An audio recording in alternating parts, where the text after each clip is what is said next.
Hi guys, welcome back to our discussion. So, welcome to midterms, everyone. Congratulations in surviving the prelims. Yeah, for the prelims.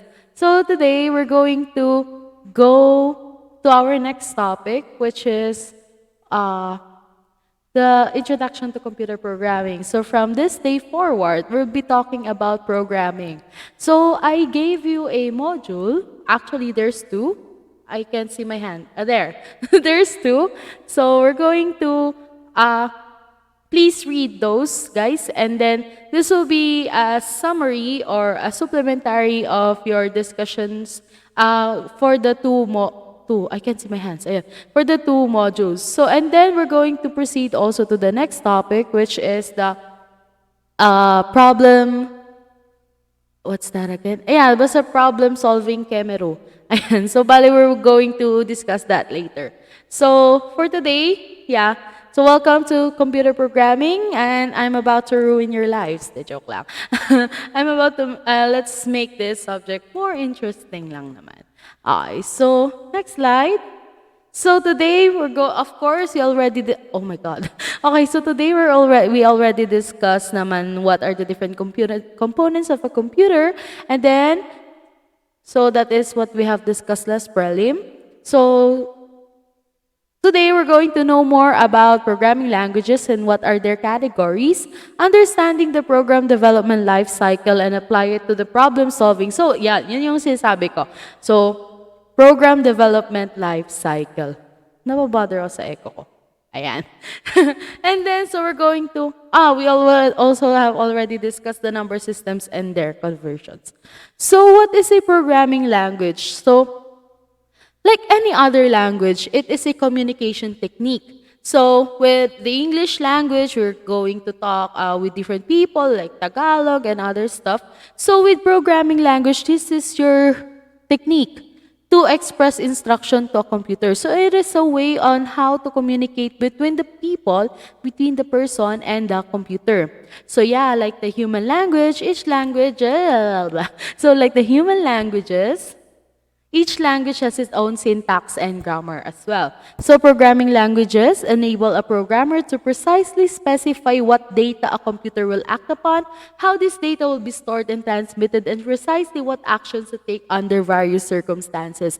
So we have talked about like class prelim that yes, a computer has many parts and stuff, but it maybe it will be automated, but it will not function on its own unless there's this instruction coming from a person or a human or yeah, an outside instruction in order for it to create to do or create something.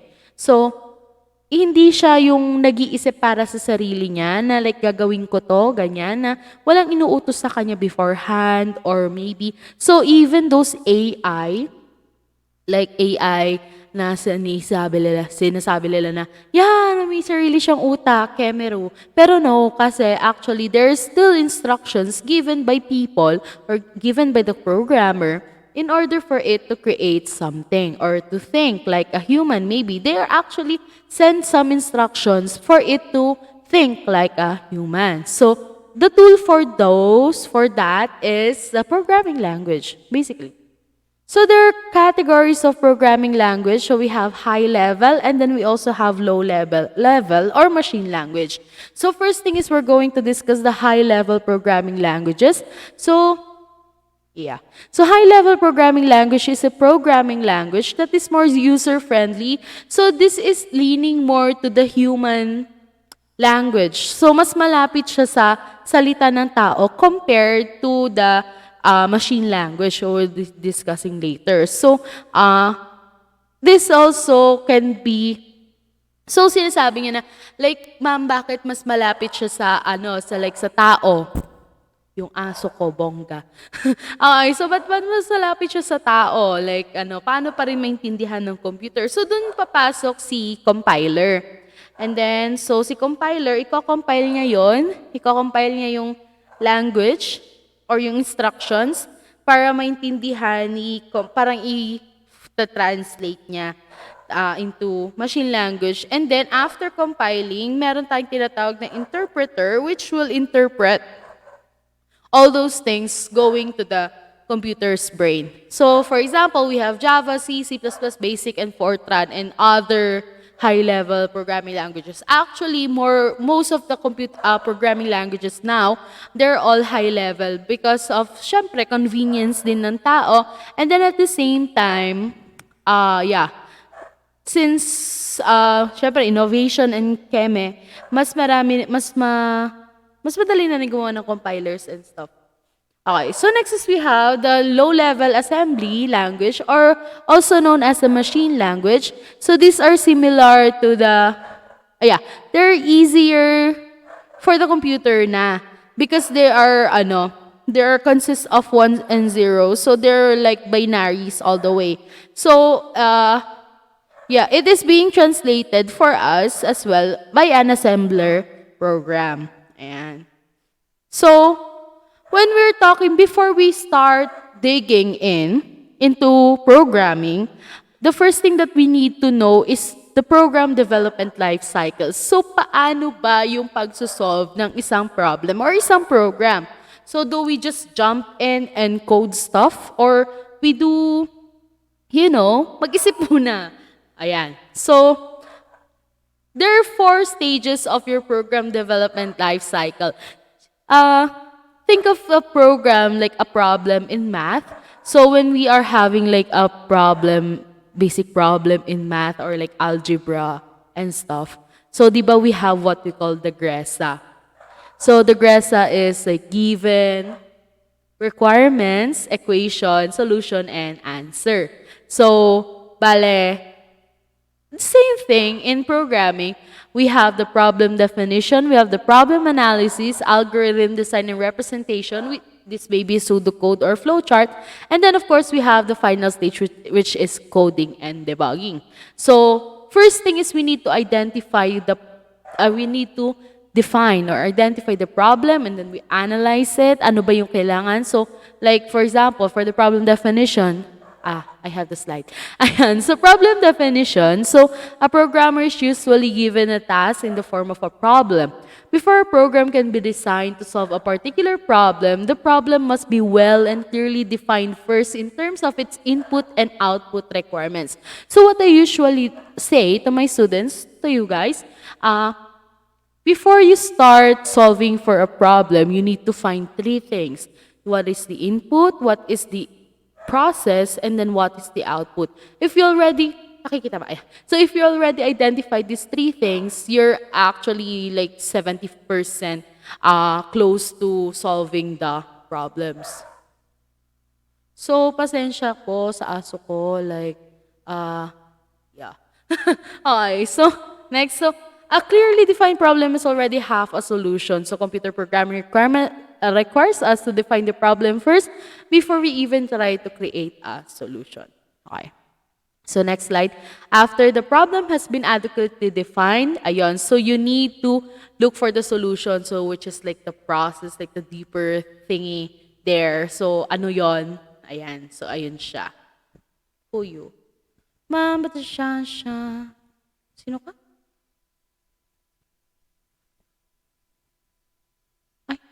Wait, mamaya ka. Ay, sorry.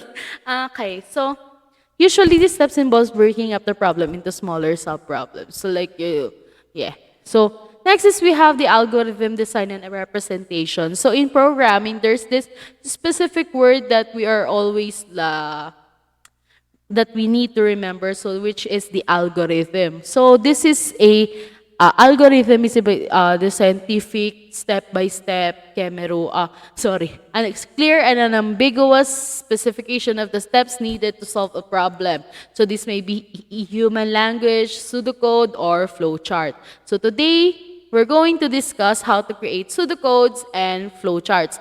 So ano nga ba sila? So you guys, parang i-explain natin kasi kung paano siya kukunin, parang galon. So, this is an example on how to get a solution through human language. So, as you can see, I think the problem here is find for a name na kapareho dun sa given ng list of name. So, So, first thing, the first step is we get the list of names, then get the name to look for. So let's call it a key name. Compare the key name to each of the names in the list, and if the key name is the same with the name, add 1, and if all the names have been compared, output the results. So ilan ba yung may kapareho na pangalan? Parang ganon. So reading this, basically this will not be understood by our computer, but you can understood it as a human person. Mas madali siyang basahin rather. Ayun. So, anywho, next is we have the pseudocode. This is an example of a pseudocode, which is still the same with this one. What does it do? So, this is like more closer to the programming part. Okay. So, let's let name list of names, key name. So, we just created some variables here. So, let count be 0 for each name, keme, and others. Okay. So this is also an example of a flowchart. Okay. So yeah, there. So we will discuss what are the different symbols of flowcharts. Okay. So first is we have the process symbol. So process symbol is the rectangle. This will define the process of executing a defined operation in groups of operations that results in a change of value, form, or location of information. So basically, di ba, we have input, process, and then output. So this will be the process part. Yun lang yan. And then, so, input and output symbol, so that is a rhombus. So kapag yung nasa field trip ka, tapos nawala ka ng bus, nandun ka sa rhombus. Ang corn. Okay. Sorry, natawa ako. Okay, so, yun. So, this will be the input and output symbol for the flowchart. And then, of course, we need the flow line symbols. So, these are the lines. Make sure that you have the arrow in order for you to determine where will it go. And then, you have the annotation. This is for just for, what they call this? Comments. And then the decision symbol, anything that will be that will discuss true or false, yes or no, something like that. It's like a crossroad intersection. No, it's not intersection. It's a junction, dalawa. Ayan, crossroad nga. Ayun, so yes or no, true or false, you will use this diamond here. And then we have the terminal symbol because we're going to start and end our flowchart with the terminal symbol. As you can see here in this example, you have the start here and then stop there. Okay. And then connector symbol if it's malaki. Ayan. Okay, so I'm going to give you some examples. So later na exercises. So this is a website which is draw.io also. You can type draw.io, then it will redirect you to apps.diagrams.net. So let's just create a simple problem. So I'm going to bring out my notepad. Note. Yeah. And then, of course, you still can't see because I haven't previewed it yet. La la la la. Da da da da. Yeah. So there's my notepad. Hindi na siya kasya. Ba't ganon? Pero sige. Ay, nawala ako bongga. Saglit. Ayan. I'm waiting for you. Kita, just see. Ayan. So, it's nakikita. So, create a program. Let's just say, kasi ganito yung madalas yung mga program that will get two numbers and will show the sum of the two numbers. So that is our program. So first is we're going to create a pseudocode. And so we're going to create a program that will get two numbers and from the user. So let's just edit this from the user.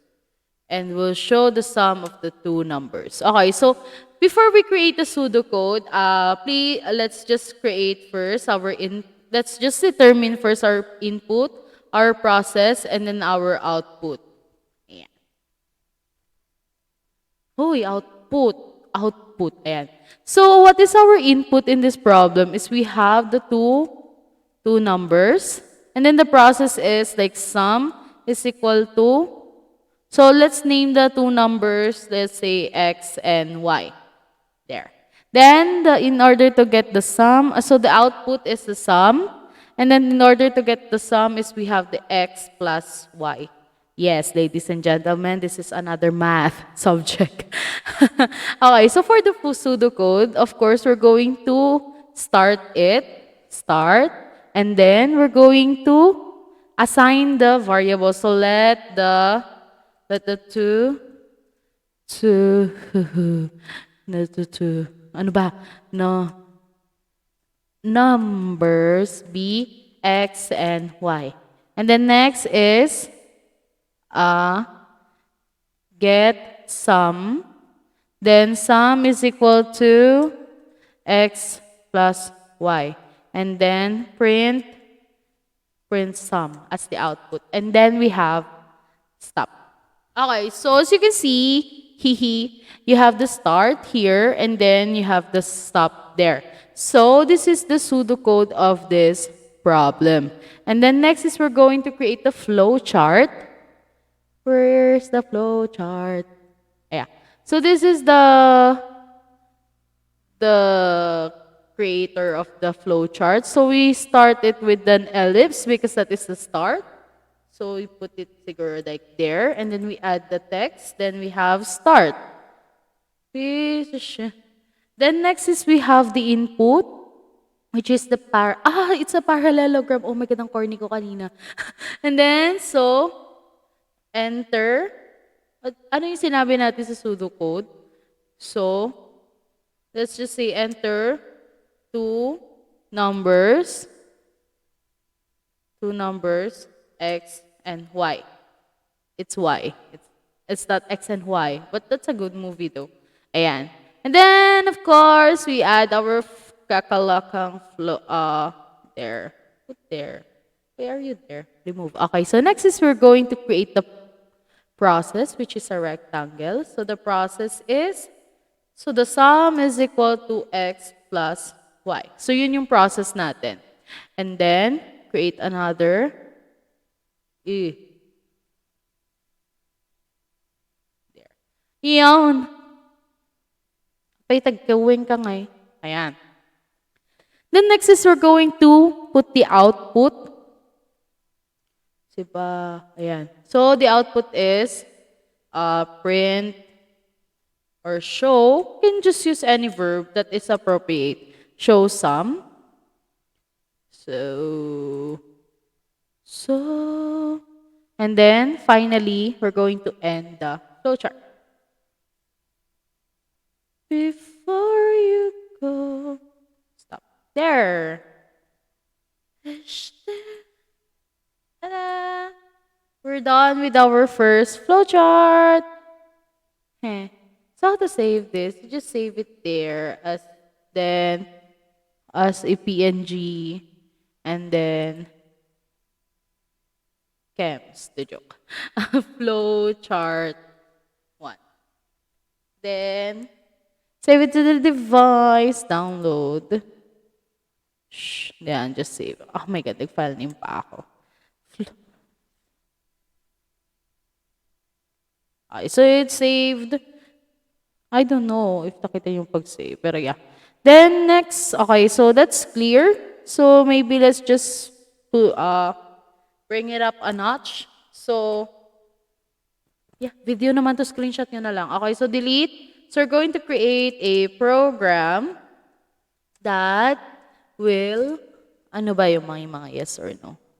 That will determine if a person is allowed to go out or not. So, given the age, persons with ages 21 and above are allowed to go out. 21 to I don't to 59 years old, right? To 59 years old. Years old are allowed to go out. Okay. So, given the age, the person's ages 21 to 59 years old are allowed to go out. This is in terms of COVID. Yeah. So, first is we're going to determine the input, and then the process, and then the output. Okay. So, the input is the age, and then the process is to determine uh, if the age is in bracket, allowed bracket, something like that,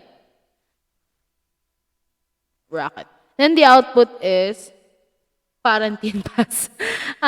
If he allowed, allowed. Ay, sorry. I think hindi siya naka-project. O hindi nga siya naka-project. Sorry guys. Where's that? This one. Ayan. So, ulit. Create a program that will determine if a person is allowed to go out or not, given the age person's ages of 21 to 59 years old are allowed to go out. So, we have the input as the age, process, determine if the age is allowed, then bracket, then output is allowed or not. Alright, so we're going to create a pseudo code. There, pseudo. So we start, then enter, and enter or get. Sige, let's just use get para maiba. Get age, and then the process is check if age is greater, check if age is greater than or equal to 21 and less than or equal to 59, something like that. Then if yes, allowed, print allowed to go out. If no, print not allowed to go out. And then we end. Stop. Sorry. Stop. Yep. So that is our pseudocode. And then if we're going to create it in our mahiwagang love letter, in our flowcharting device here. So let's clear this up. How to clear this? Yeah, delete. So we're going to start. Mahiwagang love letter. Sa box ng beat. Then we're going to have the input as a parallelogram. Then enter age of the person. Then we need to create a decision. So I think we need to expand this one because it's like so.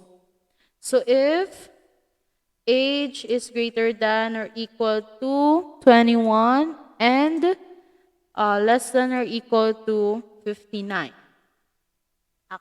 Maiksi lang pala. Joke lang. Okay, so, yan. And then, we're going to create two paths for this one. So, let's just create the output. Because output na po yung susunod yan, right? Then, siguro let's just put it here. Or no, here la lang. Para aesthetic. Charot. So, this is the output for the yes. And then, this is the output for the no. There. Oh, it's so layo. Ayan. So, we'll just create a text here. Like, this is yes. And then, this is no.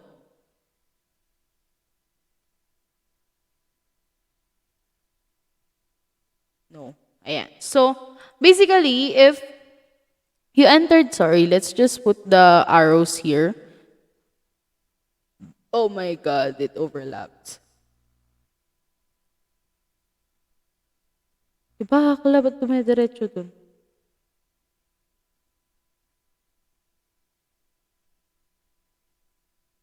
Ik. Alalala. Alalala. Alalala. It could take time. To live. I gotta live your life. Ano ba? Kadiri. Basta, so you're going to have it here until here lang dapat. And then this one. Okay, so let's just adjust this. You can adjust it pala. There. So yeah. And then this one to this one. Yeah. There. So, as you can see, we have the start and then, wait, I'm gonna check if, yan na project. So, you start and then enter age here. And then if age is 21, so this is like the crossroad drama. So, if it is yes, and then so we will be printing, ano yan? What's in our pseudocode? Allowed to go out. So, print allow to go out. There. Maiwagang love. Ayan. And then if it is no, so yeah, we don't work hard, we work smart. Ay, shucks. So we have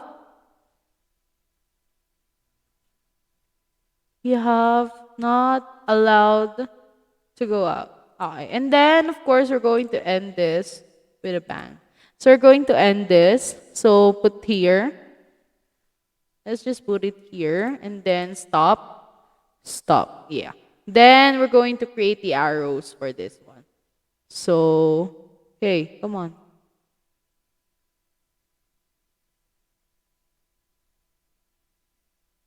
Okay, I need an arrow. Arrow, bakla. Yeah, so, mamano-manohin natin siya ngayon, Mars. Everybody come and play. Ay, this one pala. Oh, let's go to the mall today. Dahil niya bumaba yan. Sige.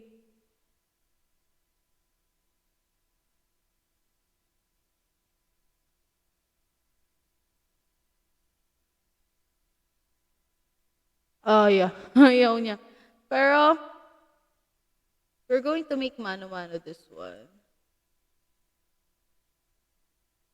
I think we can also reach there. Dito kayo stop here. Pero umikot na siya, Mars. So, dati, ayun. See? But it's there. So, it should not be there. So, just put, ayan. Siguro yan. Something like that. Or wait, just make baba this one. There. For this one to be, ayan.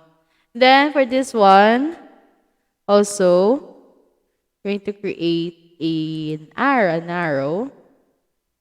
Hey, how did I do that? So yeah. Everybody come and play. Come here. No. Here we be. There. So bring this up. Take your legs. Charot. There. Okay. So okay, so oh my god, what's that? What's that arrow there? So remove that. Okay, so this is the flow chart. What? So this is the flow. Sorry, my phone got crazy. Okay, so that's the flow chart of the next problem. Okay. So if you have any questions, just feel free to DM me here on Discord or comment here on this and subscribe. Joke. Yeah, might as well do. So yeah, and then for the next meeting, I'll be leaving you some exercises.